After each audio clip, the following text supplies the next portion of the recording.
Kruger took the team, has the team back flying high after another appearance and another version of a Final Four appearance. But the system is still intact.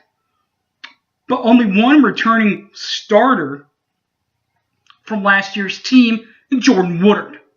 Everyone else, from Buddy Hield to Isaiah Cousins, Ryan Spangler, everybody's gone.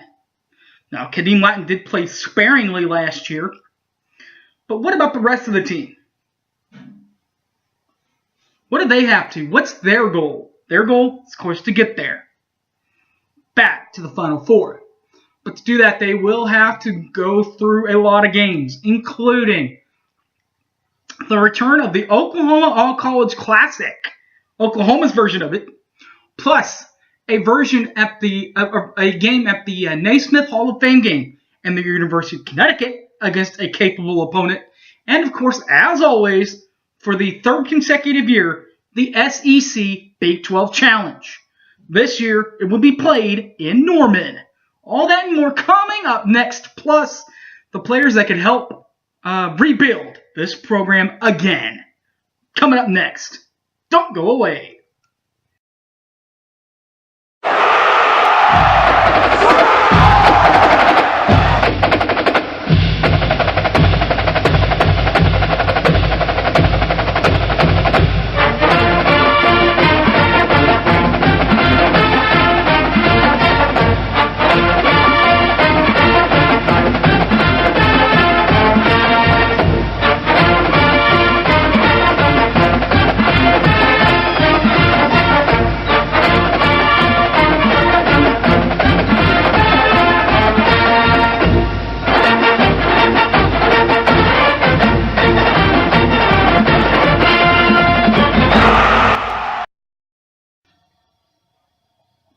Kruger has done an awesome, amazing, sensational job at Oklahoma and getting them back on track so quickly.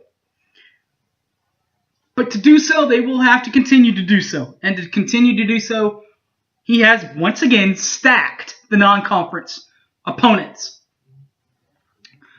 including a preseason game, an exhibition game, against Washburn on November the 8th. Washburn last year finished 5-13. The Sooners will then enter regular season play against Northwestern State on the 13th of November, 18-12, for the second game of the regular season. First game of the official season. After the first game of the official season, the Sooners will head off to Puerto Rico for the men's version of the Puerto Rico Tip-Off Classic from November 17th to November the 20th. Now, the brackets are made up of, 4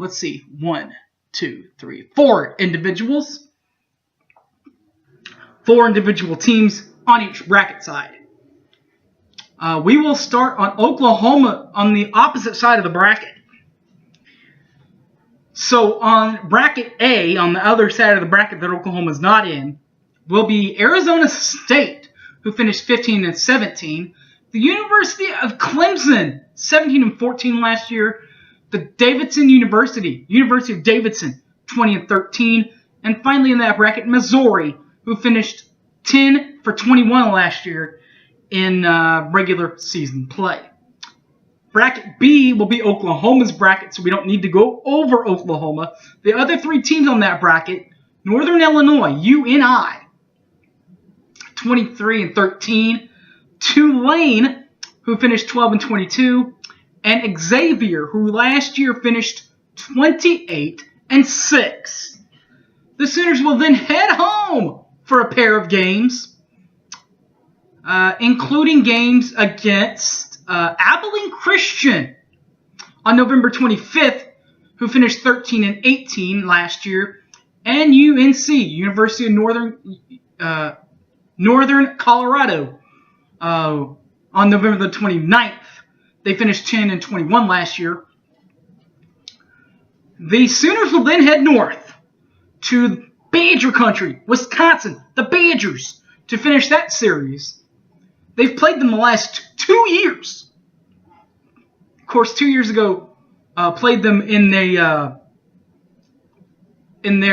tournament, in the preseason tournament. Last year played them in regular season play in Lloyd Noble. This time will be at Wisconsin, who finished last year in Wisconsin, by the way, finishing 22-13.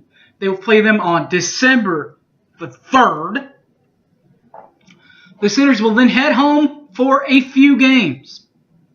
Now keep an eye out on these few games here. Oral Roberts against the Sutton boys, 14-17 last year, faced them on December the 7th. The Sooners will then take on Wichita State, who finished 26-9 last year. Threw that one on December the 10th. Now that one, not theoretically in Lloyd Noble. It will be part of the. It will be played at the Chesapeake in the for that ball game, for that neutral site game between Oklahoma and Wichita State.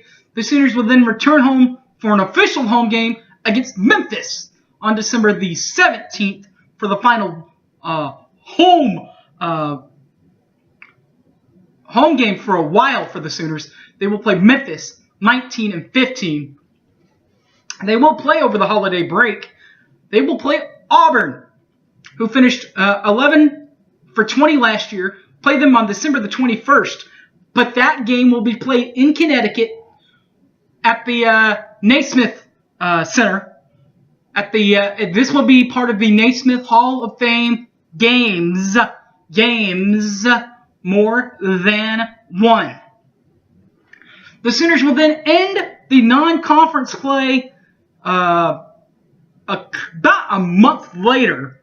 Now, the reason for the long break is because, of course, us being the Big 12, we now have only 10 teams. So this is kind of a break from conference play for Big 12 teams. And Oklahoma's break from Big 12 play this year, at least, will come against Florida in a home game. Florida, of course, finished 21-15 last year. They will be in town on January the 28th. Of course, that is Billy Donovan's former team. So that is the non-conference edition for Oklahoma men's hoops.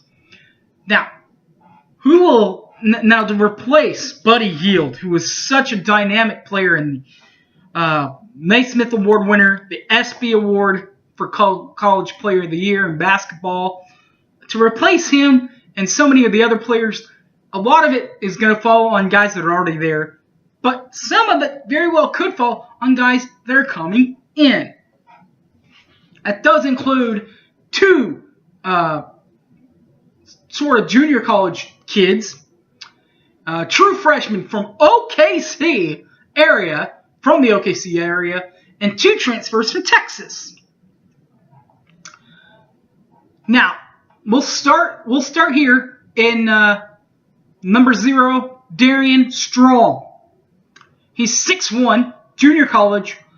The junior college he went to was Coffeyville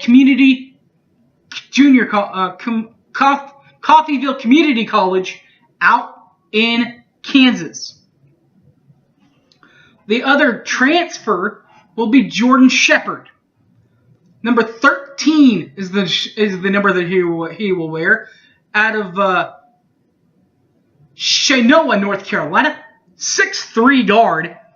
Of course, now where he comes from, they cut the program. They cut the ties to that program. Everything from that program is cut. So just like in football this year, Justin Brown a few years ago was able to do, and this year the player from Penn State will be able to do, automatically come in and participate, as will Jordan Shepard be able to do so. He will wear number 13. But what about the official new guys, the 4-year new guys? There's two of these guys and a walk-on. We'll start with the walk-on. Number 15, Grant Quinn. Grant Quinn, 6'4", out of Argueville, Texas. Now, the two official newbies that very well could play significant time this year, one of them, they are number 2, Cameron McGusky. And number 11, Kristen Doolittle, the homegrown Crone kid out of Oklahoma. We'll start with Cameron McGusky out of Bel Air, Kansas. 6'5" guard. That's the position that he'll play, the guard. Now the forward, 6'6", true freshman from Edmond, Oklahoma. Number 11, Kristen Doolittle. Now keep an eye on him. He will probably have to be one of the many guys down low that's going to help Latin. And that is number 11, Kristen Doolittle. Homegrown muscle there from Edmond. Now, speaking of forwards and basketball side, by the way, speaking of forwards and centers, my heart goes out to the Oklahoma State player that died at Lewis Field doing the stadium steps and all that. This is something that's, we're one state, and that's one thing that Oklahoma State has had happen to them so many times, and it's hard on them, I'm sure. But just know that we're feeling for you, at least in Oklahoma, as far as that's concerned. And just remember this too: even though that you guys are Oklahoma State, you still have the Oklahoma in on you. So if you guys need any help or anything with that, just pretty sure that we'll be able to pull something together sooner rather than later. No pun intended. Thanks for watching, everybody. My name's Harry James. Follow me on Facebook, Harry James Taylor, or tweet me at Sooner_fan_OK. Thanks a lot, everybody, and Boomer Sooner. Catch y'all on the flip side. I'm out of here.